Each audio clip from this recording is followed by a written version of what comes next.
I'm speaking now with our regular US correspondent, Ed Blakely. Ed, good morning. This is a good morning. We haven't had very many good mornings in a very, very long time. I think the last one was when Biden won in South Carolina. As you know, I'd been backing him from the beginning, and I thought, boy, he's lost the plot and we've lost the opportunity here. But the American people, if you look back on it, always turn to Papa Joe when the nation's in trouble. FDR, etc., the people who appear to have a steady hand. Uh, that was actually true of Ronald Reagan. He was Papa Reagan, and Joe is Papa Joe. I think the fact that he fumbles a little bit makes you think like he's grandpa. And he's chosen someone who doesn't fumble at all, which makes you think he's astute. Well, this is, of course, the exciting news this week. We finally have a Biden running mate, and of course, it's Kamala Harris, former district attorney, attorney general for California, senator, and now vice presidential hopeful. Ed, first thoughts?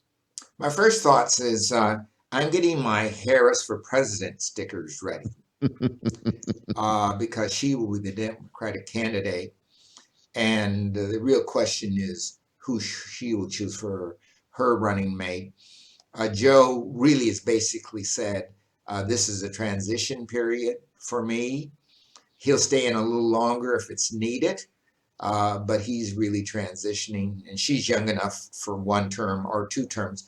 But I anticipate he's going to be there for one term. Actually, without him saying it directly, he said it indirectly, which makes the American people feel more comfortable. They say we can't have a shipwreck for 4 or more years, and this guy turns out to be a shipwreck we can abandon. And if we abandon ship, there's another good ship right next door. So I think he made the right decision for all the right reasons. Trump has been shaping up to make this campaign a lot about the protests in US cities, framing Democrats as weak on law and order or indeed encouraging civil disobedience. Harris, for Democrats, her record might be even a little too severe on law and order. Will she help nullify those attacks? Well, I think she'll help nullify them because if the people go into the streets again and maybe for Joe Biden and for Kamala Harris in real victory parades and very smart things, this is still a very tender issue. And some cop doing the wrong thing in the wrong place will make this continue.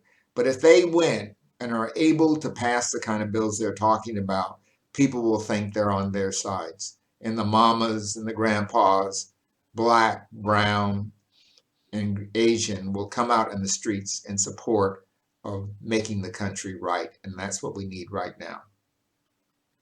And of course, as you alluded to there, Ed, there is some concern. I mean, it echoes John McCain in 2008 that Biden is too old to reliably finish his term, positioning Harris to become the first female president. Now, Trump is already falling back on the nasty woman line of attacks, calling Harris nasty and the meanest US senator. Now, Harris, she's a woman, she's black, she's South Asian, she's unapologetic, she's not backing down. Is it going to work for or against her? She's a nasty piece of work. He's just saying she's scaring the crap out of me. And that's what people want to hear. And she is. She's been very tough. If you've ever seen her in hearings, boy, she takes no prisoners. I think people, particularly in the suburbs, want to hear that. They don't care what color she is. They know she's real. She's not politicizing when she's up there on the stand. She's the real deal. So I think the fact that he's calling her nasty is actually working in her favor. She's nasty enough to do the dirty work. That's what he's saying. Interestingly enough, the Republicans are of two minds. One, to call her a nasty, devilish piece of work, and the other to say she's tough on crime, so she'll be tough on black people. Well, those things don't really mix very well. So they don't know how to attack her. That's marvelous. So they'll attack from both directions and cancel one another out. Whereabouts is the rest of Biden's team? We've talked before about Biden having this great team behind him, but they've been pretty much as quiet as pretty much as quiet as Biden has been, while Trump has been sort of busy destroying himself. Are they going to be coming out more now that the VP slot is locked in? Well, I thought he would need that because of his own issues, his age, his temperament, and the like, kind of Sleepy Joe approach. But now he has somebody strong by his side, and he's put a lot of signals about who else is coming in. And I would anticipate at least one of the governors, the governor of Michigan, will be part of his administration. That's the way she flew all the way to Wilmington. And I anticipate one or two of the other black women will be in this, and the Asian woman, the woman who's a senator from Michigan again. I would expect she will become the head of Veterans Affairs, which will make things very good. I would anticipate that there'll be room for several other women, like the woman from Florida who was a police chief. She might end up in some very high position, maybe running the FBI. Susan Rice will certainly be the national security advisor. So I would anticipate, we've already seen some of the people who are going to come in and be on his team. Now, this is the all-female side of it. The male side of it will start shaping up very soon. And there may be room for a guy named Comey. We'll circle back around on some of this, but first, looking at some of the news this week, COVID-19, it's all over the news here in Australia as, states, particularly Victoria, struggle to lock it down. New Zealand, they've gone into lockdown over a few cases cropping up out of nowhere. In the United States, it's completely disappeared out of the news despite 165,000 deaths and rising. Anything going on? Well, I think there are a couple things going on. It is going down in the United States, so there are people breathing a slight sighs of relief. But the big issue is the schools. So COVID has taken a back seat directly, but the school openings have taken the front seat. And people are afraid to open the schools, and people are afraid not to open the schools. I think it's very clear that children do best in environments where they're working together. Something novel has to come up here. The proposal I've had for a while is having neighborhood workshops, taking the ground floor and the grandstand across the street from me, which used to be a play center, and making those hubs and using the local libraries as hubs where kids can come together, the older ones, to study once a week or twice a week and go out on the football field or whatever in controlled environments. So I think we'll see school in a slightly different manner. Some private schools have already done that by having schools on 3 days a week, and you come just one of those days. And part of the day is socializing, part of the day is tuition and your subjects, some coaching and tutoring with all the social distancing and the like. I think that's what we're going to come to, and that's for the next couple of years. As New Zealand has shown, you just can't stamp this out. Hong Kong thought they had it stamped out. Taiwan thought they had it stamped out. Korea thought they had it stamped out. It will not go away. It's going to be a disease we manage. And on the financial relief side of things, over the weekend, Trump approved an executive act to provide unemployment benefits of $400 a week to Americans. Or that's what he claimed. That's actually going to be $100 less, $300 a week. How are unemployed and struggling Americans coping at the moment? Well, have you ever seen that shell game where the guy has peanut shells and a little nut in it, and you got to figure out what's under that? If you read those executive orders, it doesn't say that's what's going to happen. And when his people are asked, well, is everyone going to get $400 a month? Well, yes, they will if they sign up for this and they sign these documents, and we're going to use money that was left over. Well, there wasn't any money left over, or very little that wouldn't go around to make up to the $300. No one has received one penny yet. And it only takes one American to sue, and that person's probably going to be an ex-member of Congress from the left or the right, or some little executive group that says this is a constitutional botch. You can't do this. Only the House of Representatives and the Senate have the right to pass money bills, as is true here. So the Democrats are not going to attack this. They're going to let it fail on its own. And that will be a bigger disaster for him. He did not forgive anybody's mortgage. He said there should be an investigation of how this might be done. When somebody comes around and raises the Trump flag and the person's from the sheriff's office, they're going to say, news to me. I haven't seen any document like this. And the other aid for workers and things like this aren't even covered.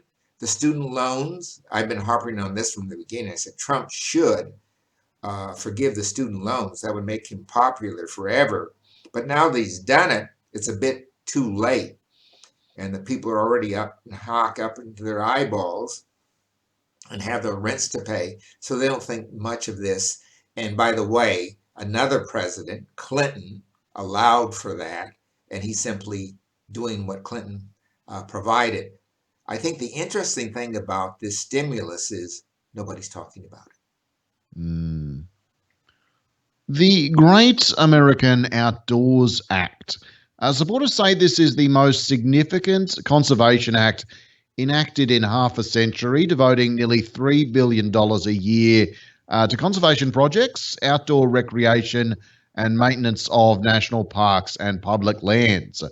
Trump compared it to the works of Teddy Roosevelt, who famously worked to preserve many of America's natural areas. But will it be enough to make up for all the environmental legislation Trump and Republicans have been slashing for the past 4 years? It doesn't even make up for what they've done.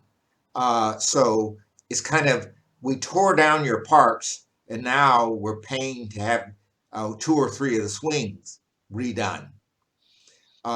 No one's clapping their hands about this. Again, it's a little, too late, too unimportant given the environmental damage that was done. And by the way, the Democrats put this bill forward. Come on. Looking abroad, Lebanon, Prime Minister Hassan Diab and his cabinet have stepped down following the protests that came after that enormous and tragically avoidable blast in Beirut, but still a long, long way from reform or recovery. What's going on? Well, the government has deteriorated, has fallen apart. We actually have a government in Washington, D.C. that we could send over there. A government that really knows how to handle a crisis. And I'm sure the Lebanese would reject them, but a leftover half-baked government. I think Lebanon has a very difficult problem because their governments are made up of religious cabals, that the Catholics get so many people, the Muslims get so many people, Hezbollah's in there, and so on. It's this kind of mosaic that just doesn't seem to work because no one is really in charge. So even if you have a government, it can't do anything. And that problem has to be solved before they can move forward. You have to have a government that's truly in charge and not just papering over the problems by having a couple of Catholics here and a couple of Muslims there and some Mennonites here and there. This has to be a government where people actually have the talent to do the job, and they're not ready for that yet. Aid agencies are providing funds. What they'll do, as we've done in many crises I've been involved in, the agencies will form an aid nonprofit that will actually deliver all the materials and things through that nonprofit and not through the government. So the hospitals would be repaired by people who work for the nonprofit. None of the money will go into the government's hands. And I suspect a good colleague of mine, my former student, Joe Lightman, will be called on to help at least show how this can be done. Joe's a little bit in difficulties right now. He's holed up in his apartment in Washington, D.C., but I think all of a sudden he's going to get a job because he's done this around the world in disasters, and Lebanon's a disaster, and Joe's a tough guy. He might take on this job. TikTok, Trump has signed an executive order effectively banning the social media app from next month, as other countries like India have done out of fears it is stealing data on behalf of the Chinese government. It very probably is doing exactly that. But any thoughts, Ed? No, I'm not really on top of this one. I think the Chinese have used all kinds of mechanisms to steal things around the world. This is just another one. But let's be clear here. Every government in the world is stealing stuff from other governments. If they weren't, there wouldn't be any CIA or Mossad or even the papacy. That's the biggest spy agency in the world. The Pope has more spies than anybody. Would exist. So having scandalized myself by that remark, I think I better shut up. Just speaking of which, though, last week, Hong Kong, citing COVID, have delayed the 2020 legislative election until next year. The White House immediately denounced the action, rightfully so, saying it undermines the democratic processes and freedoms that have underpinned Hong Kong prosperity. Completely without irony, not noting that Trump had literally just floated doing the exact same thing with even less reasoning. It is troubling, though, and we've seen further crackdowns this week. Any thoughts, Ed? Just the thoughts you've already recited. This is a cat calling the kettle black. I don't know how the United States can talk about protecting democracy when we have a government that's doing everything it can to destroy its own internal democracy. The Brits are no better off. Hong Kong is in deep trouble. On the other side of that, the Hong Kong currency is what the Chinese really need to do business in the world. Their currency isn't worth anything. So how the Chinese are going to make this work is still not clear, but they need some semblance of a government there that can manage a currency in one of the largest stock markets in the world for their own good. The Shanghai market will never, ever be what the Hong Kong market is. Circling back on the election, the conventions this year are going to be a little awkward with COVID happening. Democrats are having theirs this upcoming week, where Biden will officially accept the nomination. Trump, he doesn't want to do a convention in front of a bunch of empty seats, and at one point floated the idea of accepting the Republican nom from the Oval Office, a suggestion that was quickly shouted down. How important are these conventions going to be in the race, Ed? They'll be really important to the Democrats. And the fact that Democrats are holding one and they've been thinking about it for a long time, they know how it can work. So I think Milwaukee will be the kind of show we just saw today with Kamala, where they're going to pre-rehearse these people and they'll have good backgrounds behind them and deliver stirring speeches to the American people. I think the Democratic lineup, if you've seen it, is really impressive, including the former governor of Ohio, who's going to back Joe Biden, and he was a Republican. Um, so it's a very impressive lineup. Bernie will be there. Uh, Everyone else that's important in the Democratic uh, constellation will be there, both from the right side of that constellation, from the middle and the left. So I think this will be a good show. The Republicans don't have a show. And so if they have a convention, it will be Hannity and people like that, Hannity rather, and people like that. It's not going to be a political show. And I think that will hurt them more than help them.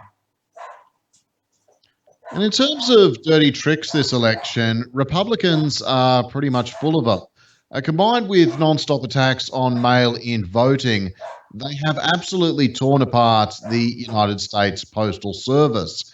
Is this going to have an impact? Well, the way things are going, uh, the Democrat will win without any mail-in votes, unless the state requires that everyone mail in. I think Trump is so far behind at this point, 8 points nationally, and it looks like it's moving to 10, that he can't win under any circumstances, and mail-in won't make any difference at all. And in an interview last week, increasingly unstable presidential hopeful Kanye West of the Birthday Party all but admitted his campaign is working in concert with Republicans to try and draw votes away from Joe Biden. Any precedents on this? Well, as you know, there was a Green candidate in the last election that took away votes from Hillary, but she was a real candidate with a real set of policies and could ride on Bernie's coattails. In this case, Kanye is unfortunately a sick kid, and people know it, and it's an insult to blacks. And this is what the Republicans have to be careful of. The people who vote in the black community are not the rock folk. They're the people who go to church. They're the people who turn out and for Sunday dinners and picnics. They're the people who have good jobs. Kanye West is not in that mix. I can't figure out how white people think a black person, no matter how stupid or whatever, represents other black people. This is going to really bite them in the rear, and the Democrats are going to use it against the Republicans. And just before I let you go, Ed, reportedly last year, this is according to the New York Times, the White House inquired with South Dakota's governor about the possibility of adding a fifth face to Mount Rushmore. Governor Kristi Noem said Trump told her during a meeting in the Oval Office, "Do you know it's my dream to have my face on Mount Rushmore?" How do you like the thought of that one, Ed? Trump's face up there alongside Washington, Lincoln, Jefferson, Roosevelt. I happen to have, for those who come to my video site on Facebook, that photo with Trump up there on Mount Rushmore. It looks a bit like a sad old man with a crumbling hairdo on Mount Rushmore.